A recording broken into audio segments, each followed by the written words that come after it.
Most customers know about the convenience of a cordless vacuum, but aren't so sure of its suction power. To think outside the box. With the help of worldwide extreme climber Sierra Blair Coyle, we embark on a small but meaningful challenge of climbing a skyscraper using only the suction power.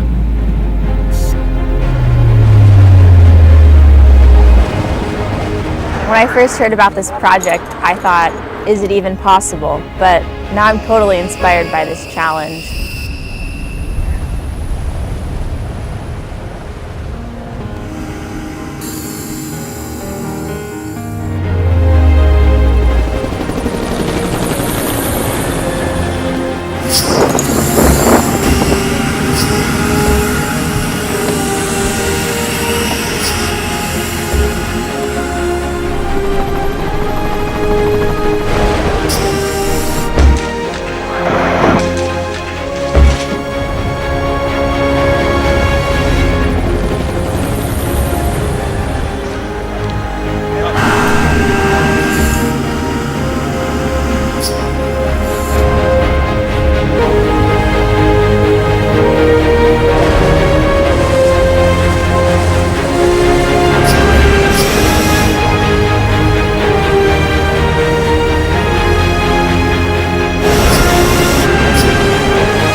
LG, Chord Zero Cycling.